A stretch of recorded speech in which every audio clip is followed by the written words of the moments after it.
Thank you everyone for being here today to listen to me talk and all the other speakers, and also just for being here in solidarity for the vegan movement. It's so important that we stick together, that we help each other so that we can better help the animals. And today that's what I want to talk about. I want to talk about how to help animals. Through my own experience, I have learned a few things in interacting with people, in spreading this vegan message, in ways that we can best convey what is happening and how people can take action. Before I get into that, I'd like to just tell you a little bit about my background and how I became to be a passionate vegan animal rights activist. So for me, it all started about 10 years ago when I was diagnosed with cancer. They gave me about 6 weeks to live if I didn't start treatment straight away.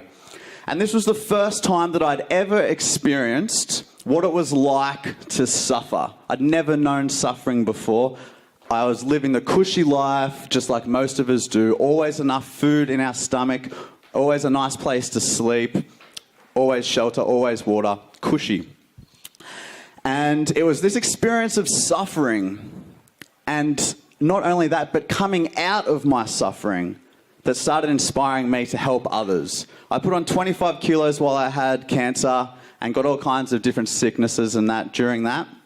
So I was very blessed when a man who's a personal trainer helped me lose that 25 kilos and helped me get my health back. He helped me out of my suffering. And this is one of the greatest gifts we can give someone.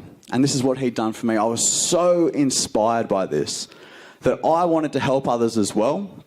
So I became a personal trainer too. Very passionate about helping others out of their suffering. Very passionate about helping people achieve more energy, better health, and all the things that come with it. And it was on this journey, 8 years as a personal trainer, that I started working on a cruise ship, and I met a man who was very wise, a very wise Indian fella, old man. Basically, he told me that eating animals is bad karma. And that's the first time I ever cared about it, when it was about me. I thought, what? This could be bad for me? Yeah, I know it's bad for animals, but this could be bad for me? Oh, okay, I'm going to start thinking about this. I always believed there was no such thing as a healthy vegetarian.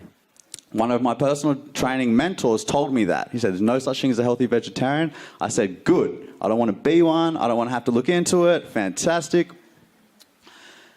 When this man told me that eating animals is bad karma, I said, yeah, there's no such thing as a healthy vegetarian though. And he said, well, I've been vegetarian for 20 years. And I said, shit. All right. Well, in that case, maybe it is possible. Maybe you're a freak. But I'll look into it. I'll see what it's about. I look into it and I start learning how much healthier it is to cut animal products from your diet, reducing your chances of heart disease, cancers, obesity, osteoporosis, diabetes, so many diseases. We have right now an epidemic of illness and disease. We could have an epidemic of wellness and health. So much potential here. And I decided, okay, I'm going to try this for a week. I'll go vegetarian for 1 week, purely a selfish experiment to see how I feel, to see how much better I'm going to feel. 3 days in, instead of feeling like I couldn't get out of bed in the morning because I hadn't had any protein, I felt the opposite. I felt so much energy. I felt so strong. I felt like I needed to sleep less. I felt happier. I felt good. 3 days in. Before that, I was one of the biggest meat eaters you know. I was eating steak for breakfast. I was working on a cruise ship. It's buffets. I was taking advantage of that. I was piling my plate up with flesh of dead animals. And no wonder I felt better after 3 days. But it was a shock at the time because I never believed you could be healthy. So feeling good inspired me to look into it more. What's this? Why do I feel so great? There must be something to this. I look into it. I learn the health benefits, but I also see that so many people have another reason for becoming vegetarian. And that reason is because they don't want to contribute to harm to animals. Obviously, as we know in the vegan crowd, that's not quite the answer, but a lot of people don't understand that yet. They think vegetarian is the good answer here. That's what we do. That's how we live in alignment and we stop hurting animals. I'd never cared about animals before. I really didn't. I feel bad saying that now. But the reason why, and I realise now, is because I never understood who they were. I didn't understand that they were capable of caring about their own life. I didn't think they could. So I thought, why would I care about their life? If they can't even care about their own life, it made no sense. I'd seen footage of animals being slaughtered, and my reaction was, I'm not going to feel guilty about that. That's what we need to do to be healthy. Seeing everyone else's reasons for being vegetarian, I thought, okay, I'm going to check this out again. What's happening in the slaughterhouse? What's happening before these animals become this neatly wrapped package on the supermarket shelf? What happens? I see it again for the second time. This time, I had a new perspective because I knew now that we can live and thrive without consuming animal products. So seeing this torture, this mutilation, this murder of these innocent beings, it led me to the question, if we aren't eating animals for health, and we don't need to kill and eat them to survive and be healthy, what are we doing this to them for? And I assumed there'd be a great answer. I thought there must be a good answer because everyone hates animal cruelty and everyone loves animals. So surely there's a fantastic answer why we do this. And I looked and I looked and I looked and I learned the best answers we've got, the best justifications we've got are taste, habit, tradition, and convenience. None of these reasons are a good enough justification to cause this unnecessary harm to animals. And I didn't care about animals, but I know injustice when I see it. I know unnecessary violence when I see it. I know oppression when I see it. And they are not the types of qualities I want to be. They are not the type of things living in alignment with the kind, peaceful, respectful person that I strive to be, and I always have. And I learned that.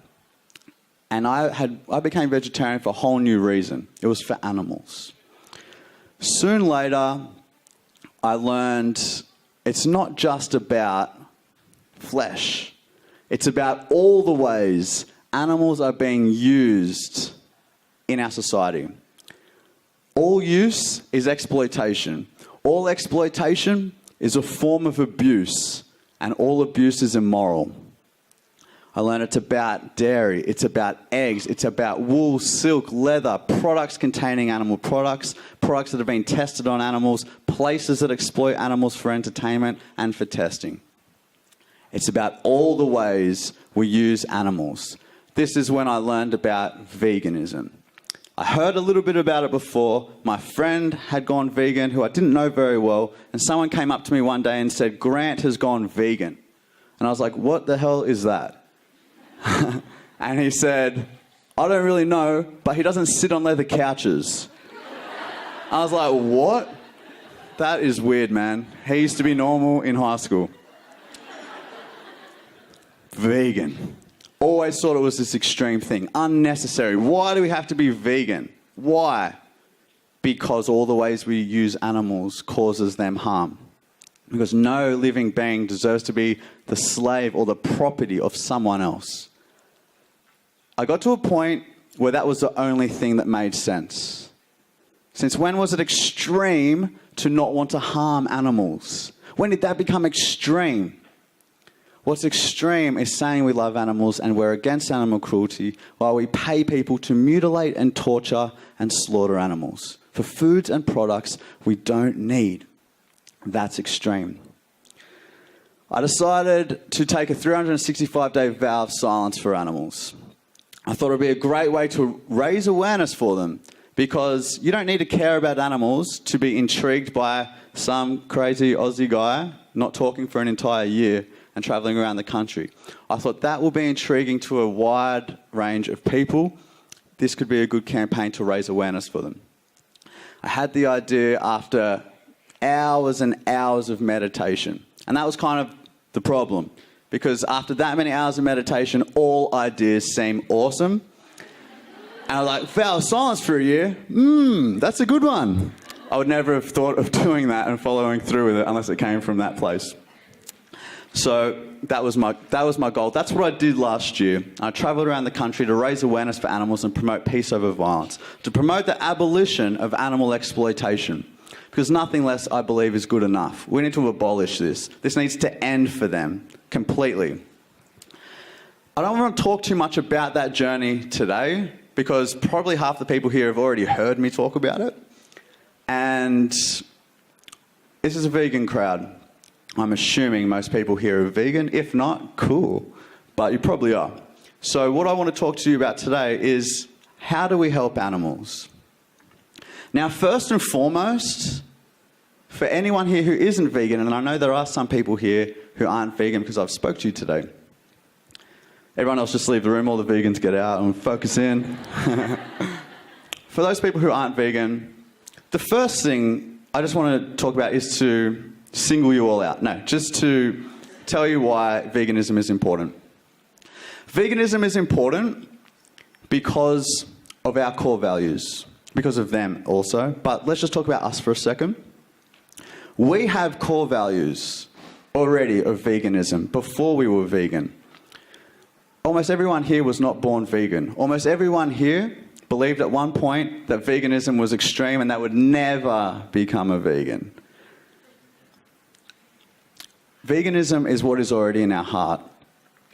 If you agree that causing unnecessary harm to animals is wrong, then by that belief, by your own belief, you are obligated to become vegan.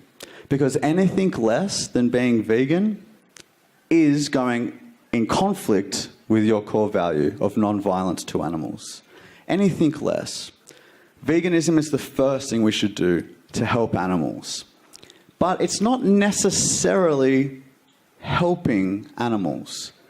Veganism stops hurting animals. It stops our contribution. We become vegan and we stop paying people to mutilate and kill animals for us.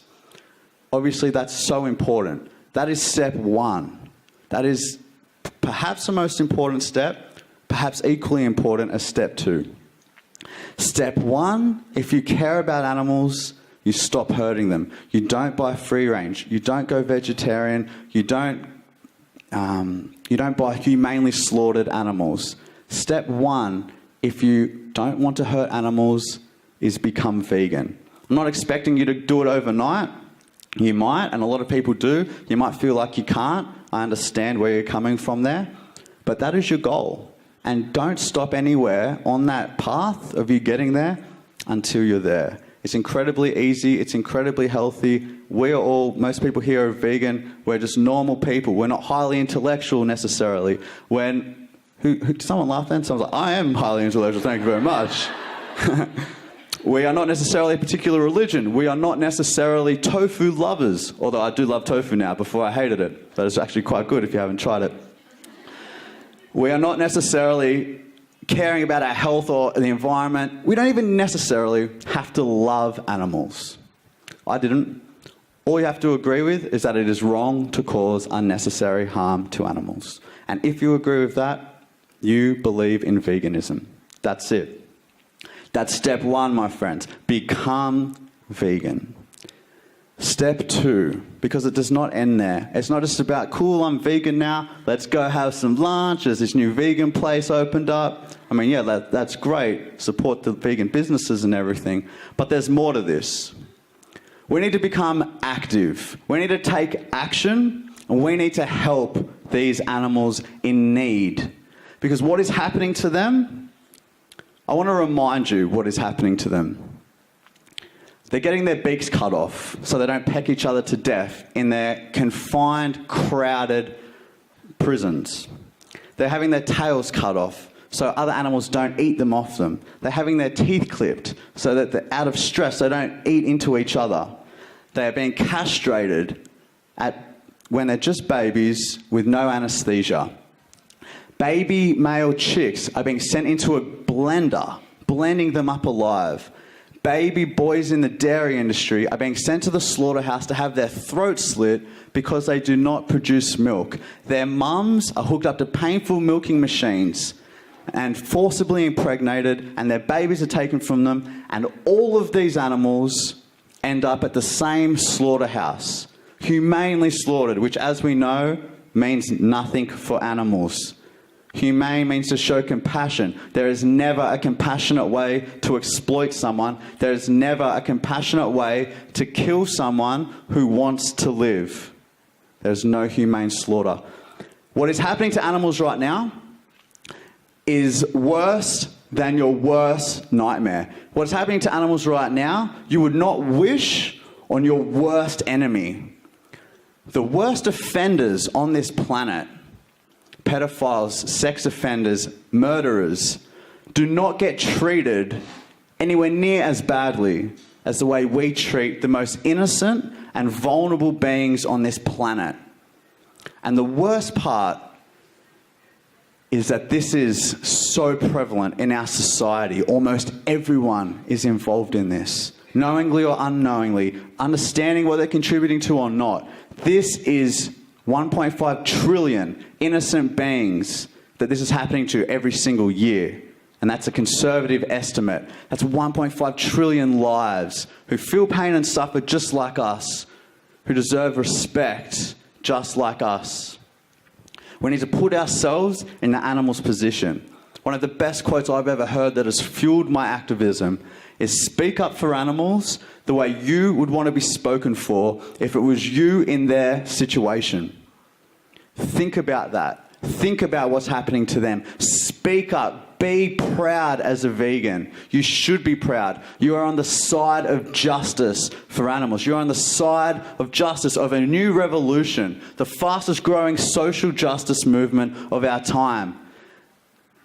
If you're not vegan, if you're fighting against vegan, you are on the side of the oppressors. You are on the side of violence. You are on the side of injustice for these innocent and vulnerable beings. Animals cannot do this without us. We need to do more than become vegan. We need to spread the vegan message. We need to inspire other people to become vegan. That is step 2. Help others do what you've done. Don't be afraid to do it. This is a gift not only for the animals. This is the least they deserve. Veganism is the least they deserve. But this is a gift to people you're giving. How good do you feel now that you're a vegan? How much better do you feel that you're living in alignment with your core values of peace and justice and respect to others? How good does it feel to know that you can eat such amazing food and no one had to die? How good does it feel? It is good. It is something to share, not just for the animals, but for our friends, for our families. And no one else will do it. Vegetarians will not promote veganism. People who buy free range will not promote veganism. We need veganism promoted because that is the only thing that will bring an end to animal exploitation. Because I'm sure I speak for most people here, I don't want regulated animal exploitation. I don't want happy animal exploitation. I don't want people to feel good about their choices in consuming animals because it says humane tick from one of the animal organisations. I'm sure most of us here do not want that. And neither would the animals. They don't want to be exploited at all, just like we wouldn't. The only people that will promote a vegan message, the abolishing of animal exploitation, are vegans. Each and every one of us. We are the only ones that will do it. Be empowered by that. You have a purpose. You can save lives. You have something so important. You've made a connection that almost the rest of the planet has not yet made. And it's so simple. It's shockingly simple. And yet most people have still not made it. If you don't want to harm animals, you have to become vegan. That's it. That might not seem like a lot to you now that you've made that connection, but it is. It is a powerful statement when you say, I'm against all animal use. It is a powerful statement to say that you don't consume any animal products and you are a healthy, normal person. This is what we need to do. This is how we help animals. I know a lot of people are afraid to talk about veganism, or they're afraid to do something for the vegan movement. They don't want to ostracize themselves from their friends, from their family, and I understand that there are struggles like that. There are troubles. I would recommend the first thing you do, the very first thing, is to remember that our friends and our family and every other person who is not yet vegan on this planet is not our enemy. They are not our enemies. They cannot help it. Just like we couldn't help it before we were vegan. We didn't know any better. It was not our fault that we were all born into a world that has conditioned us to love some animals, love dolphins, love dogs, love whales, kill and eat pigs, cows, chickens, fish. We've been conditioned since school. We need calcium from cow's milk. We need protein from animal flesh. We've been taught these things. We've been taught a meal is not a meal unless there is some piece of an animal on there somewhere. Our friends and family are no different. They cannot help that they've been born into this world. Don't make them your enemies. Help them. Help raise their awareness. How do we do that? As you know, as being a vegan, most of you here, you're going to get asked a whole lot of questions that seem totally ridiculous. You know, what about plants? Don't plants have feelings too? I get asked that all the time, and it's incredible how serious people are when they ask this. And maybe I would have been the same before I understood. What I would recommend, firstly, to become an active vegan is to learn the answers to all of these questions. It's easy. There's so many websites dedicated to it. There's a book called Eat Like You Care that is dedicated to answering the but what about protein, but what about free range, but what about humane, but what about plants? When you learn the answers to these, this is just basic sales. Cut that part out of the video. This is what it is, though. We're trying to sell something to people. We want people to get this. We want people to take it on in their life. There is a list of objections. I had plenty myself. Can I keep big muscles? Obviously, I haven't been doing much training, but you can. World record holding strongman's a vegan, so he proves that. I don't need to. But there's a whole bunch of objections that we all have. When you have objections to something, it makes it easy to say no. You know, like you might speak to a vegan and then you can walk away and think, yeah, but, you know, you can't be healthy as a vegan. There are plenty of these, as we know, all the questions we get asked. When you run out of objections, when you have no objections left, that is when something starts to really make sense. That is when you actually really want it.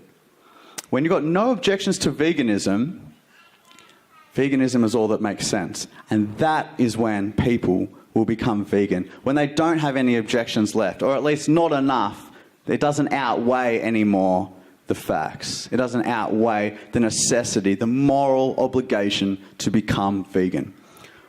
As vegans, please learn the answers to all these questions. Because I remember when I didn't know the answers to them, how frustrating it is when you know in your heart that this is right, and then someone asks you a question and you say, look, I don't know, but I know I'm right. That's not heaps convincing. But it's true. You are right. You're on the side of justice. Don't forget, and never forget that. But it helps very much when you're trying to inspire people to become vegan, to be able to answer all their objections. When you answer their objections, don't just say, they only want to hear a little bit. They're probably just asking sometimes to be polite. Oh, okay, but well, what about, where do you get protein? Just trying to keep the conversation going, something. Answer lots of questions. So they say, what about plants? You know, don't plants have feelings? And you can sit them down and go, listen, my friend. No, you can say, look, what I would say is, good question. I answer questions like that the first time I've been asked. Good question. I had that question too. Plants don't have feelings. They don't have a central nervous system. No brain, no pain. They don't feel anything, as best as we know, and we're quite convinced that that's the case. But even if plants did have feelings and you're a plants' right activist or something, we feed far more plants to animals to fatten them up, 6 to 12 times more. So there are far more plant casualties from feeding plants to animals.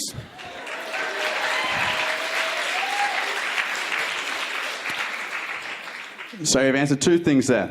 We're wasting so much food. Then you can talk about, and all this grain, all this food that we're giving these animals, often we're importing this food from countries with the highest problems with starvation and malnutrition.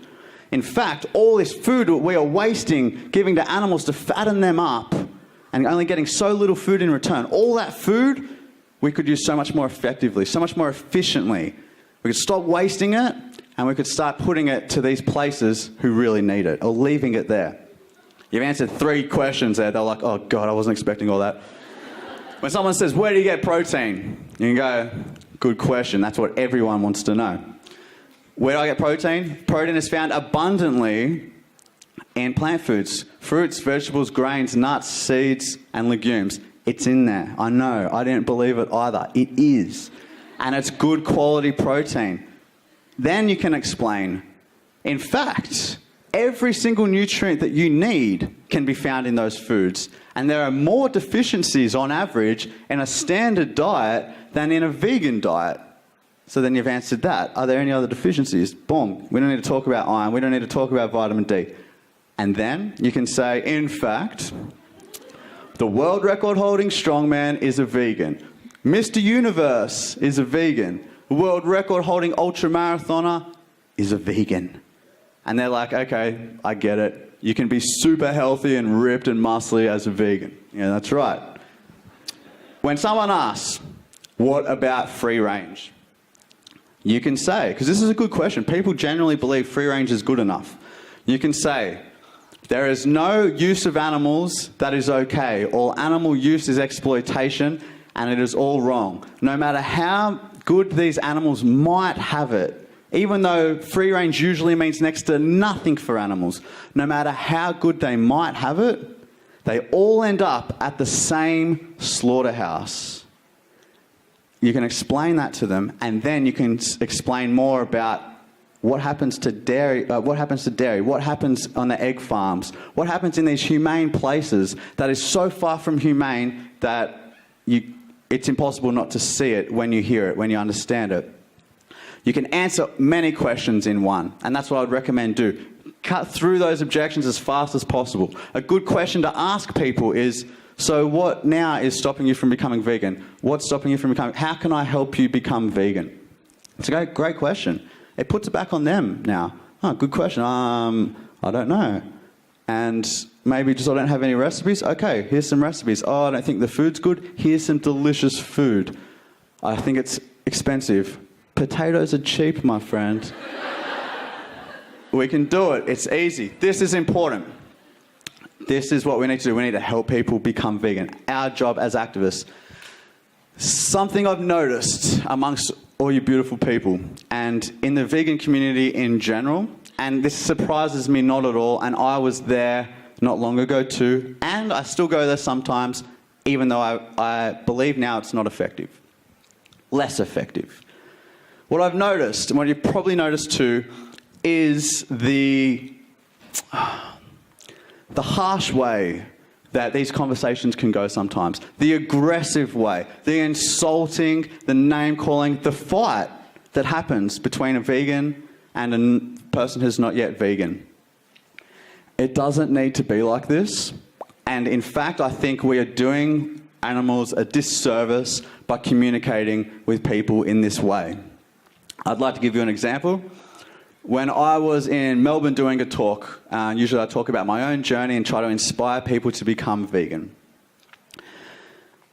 And halfway through, 2 people walked into my speech, walked into the talk, and they sat down. They were glaring at me, and had their arms folded, and they were looking at me like this. And I was thinking, whoa, I think I'm about to throw down. It was a husband and it was his wife. They glared at me the whole time. They didn't laugh at the parts I think are funny. And they did not clap at the end. I was like, okay, something's weird. They're in the wrong room. I don't know why they're here. Question and answer, the guy puts his arm up. James, that's all well and good, but what about the farmers? Good question. That is a good question. Where do you get protein? Not complicated. What about the farmers? That's a more complicated question. But there is an answer to every single one of these objections. I learned he's a dairy farmer. I say, my friend, yes, we need to look after the farmers. Of course we do. It's not their fault that they've been born into this as well. We need to look after you guys too. But not at the expense of someone else, ever. And also, animal agriculture is completely unsustainable. You're going to have to change sooner or later anyway. Make it sooner. That way we'll do less damage and we'll have far less animals killed. Also, you can transfer your farms into many different things that will still get you profit and revenue. There are options here. That was the short answer of his question. And we started going at it, back and forth, back and forth. This went on for about 20 minutes, right? And I was starting to get a little bit agitated because it was full on. I had a whole crowd of people. He's asking me some fairly challenging questions, good ones. And at the end of the day, we should never put profit over valuing someone's life. And that was my bottom line there. But other people started to chime in and they started to say their piece. And I try to be respectful. I try to be kind and understanding that this person is not the enemy. The system is the enemy. The paradigm that animals are here for us to use is the enemy. But not everyone, so the people in the crowd started getting a little bit hostile towards him because he was being slightly condescending, slightly insulting, like he was coming from not a very nice place. And I felt the energy in the room change and I started feeling agitated. This is normal. When someone writes to you, yum, yum, yummy, yummy, bacon, bacon, bacon, which is common. And when they say, oh, that's such a cute lamb, it would look so good on my barbecue. Or when they say, vegan, stop shoving your opinions down our throats. And if anyone's shoving an opinion down their throat, it's literally the people who aren't vegan shoving an opinion quite literally down their own throat. So it's frustrating and you get anxious and you get agitated and you get angry. This is what was happening to me. Now we have three options. This is how I see it. We have three options when it comes to communicating with others. Option A, you start up here, they start down there. You're trying to be kind, you're trying to be respectful, you're trying to be understanding. And this person brings you down. They're not being like that, they're being insulting. You get into a slinging match of insults, of name calling, and you go down. And you both go like this. That is the least effective type of communication. Their defenses are up. In fact, you might even push them further into their already beliefs that veganism is wrong. You can push them further into that. Second option, they're insulting, they're condescending, they're getting you angry, they're trying to push your buttons, and you stay here. And you can remain calm, peaceful, and respectful. This is a better form of communication because you are keeping your cool, you are sticking to the facts, and they kind of look a bit silly. Better.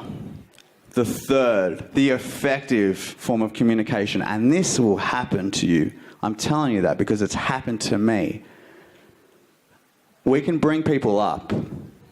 They can bring you down, we can bring them up. If you stay respectful of this person as an individual, if you respect that they have an opinion that is differing to yours, you don't need to respect the opinion, but you can respect that they have it. And you can treat this human who is a victim of this conditioning, just like we were, with understanding. When they're throwing these insults at you, they're not gonna know, okay, this isn't really fun, this person isn't biting, they're not playing my game, and they look way more chill. I'm gonna come up there. Then you can have effective communication. You can plant seeds. This is where the seeds that are planted sprout into something special. With this man, I felt, and that sounds easy. I know I'm saying it's easy. Let me explain how to do that. This man and the vibe of the room started changing. I got agitated, and I felt it, and I felt like we were all kind of dropping down there to have a fight. And something I've learned through hundreds of hours of meditation is that when we have an uncomfortable sensation, we want to run from it. We don't want to feel it. We want to escape, or we want to resist it. I don't want to feel like this. I feel so angry. I hate this feeling. We fight it. A better technique to come out of that suffering and to not add layers. You're already feeling it. Don't add another layer by saying, and I don't want to feel like this. Another layer of resistance. When you feel like that, when someone's pushing your buttons, getting you mad about whatever, bacon and all that, you can say, you go into yourself. Don't run from it. Feel it. What does that sensation feel like? What does that anger feel like? Observe it. Don't run. And when you observe it, you teach yourself that you can handle it. You teach yourself you don't need to run. You don't need to go down to that level. You're not going to help the animals down there. Not very much. Maybe, but rarely. You stay cool. And this is what happened in this situation with this. They were dairy farmers. And I went into this place. I'm like, okay, hang on. And I just felt what was going on. I just accepted it, that there's agitation. It's okay. And I went to this Buddha place, man. Buddha as. I was like, listen, my friend. I understand where you're coming from. I used to feel just the same. I understand you're resistant to this conversation because it's questioning values that you've had for a long time. I fully understand that, but understand where we're coming from, that this is wrong, what is happening to them. Profit is not a good justification for enslaving, torturing, and killing innocent beings, etc., etc. I said, sorry, I've got to stop with you. We've been going for 20 minutes. There's other questions here. Answered a few more questions. The next question was, how do you stay so calm? Good question. That's what I'm trying to teach you right now. And this is a question I get asked a lot on online communication as well. So after that, I was chilling, talking to some people. He comes over with his wife. His wife was glaring at me at least as much as he was. He comes over, shook my hand. He goes, James, what about this? James, what about that? A few more questions. Fair enough. A long list of objections. I answered his questions. He said, well, you've just got an answer for everything, don't you, buddy? I said, well, there is an answer for everything, man. And he said, well, maybe I'll call you later if I've got more questions. And I said, well, I'll be hanging by the phone, man. Shook my hand. He said, he smiled. I mean, during our conversation, with anyone else was getting a bit involved, he was getting angry. He almost stormed out of there a few times. He smiled, he shook my hand, we had a joke. His wife said to me, thank you for opening our eyes to this way of thinking. And I was like, no worries. It is a powerful way to communicate when you remember that they are not the enemy. I have some quotes that help me so much when it comes to communication. And it's, hate the sin, but love the sinner. If someone is doing something that you don't agree with, if someone you love is purchasing animal products, you can say, I love you, I respect you, I will never respect your decision to pay people to harm animals for you, but I love you. You don't need to hate the whole person, it's just that action. Don't blame and shame people. Inform and explain. That was a quote that just slipped out of my mouth one day, and I was like, oh, I want to write that down, that rhymed, that was good. Don't blame and shame, inform and explain. The facts are powerful enough. The truth is powerful enough. You do not have to lie. You do not have to yell. You don't have to make someone feel terrible. The facts will do that themselves. Don't blame and shame, inform and explain. Thirdly, hate sin, love sinner, shame. Forgive them, for they know not what they do. Forgive them. It's not their fault. Please try to remember that when we're dealing with these people. These two dairy farmers walked out of that talk that day with a smile on their face, with a good taste in their mouth about vegans, thinking, whoa, there's actually something to this whole vegan thing. They could have walked out of there, and they nearly did, thinking, oh, vegans, oh my God, I can't wait to tell all my friends what idiots, they make no sense, I hate them, they're so angry. There is an angry vegan vibe, yes. And some activists are effective in this aggressive approach. And I'm not saying, look, if that resonates with you, cool, do it. Do I think that's the way that we're going to reach the most amount of people? I don't. Through my own experience, that's not the case. We reach people when we talk to them with understanding. That has been my experience. And I believe for most people here who are peaceful, kind, respectful people, talk to them in the way that you wish someone spoke to you before you were vegan. And if a kind way resonates with you, okay, do what feels right for you. But I do believe that the best way is to come from a peaceful place. This is something that we all have a responsibility for. As Einstein said, those who have the privilege to know have the duty to act. Every single person here who has made the connection has a duty to act on behalf of animals. And take that seriously, because this is not some mundane diet choice. This is the difference between enslavement and freedom, between torture and peace, between death and life. This is serious, and you understand it, and you are a part of this revolution. One person does make a difference, and together we are changing the world. Thank you.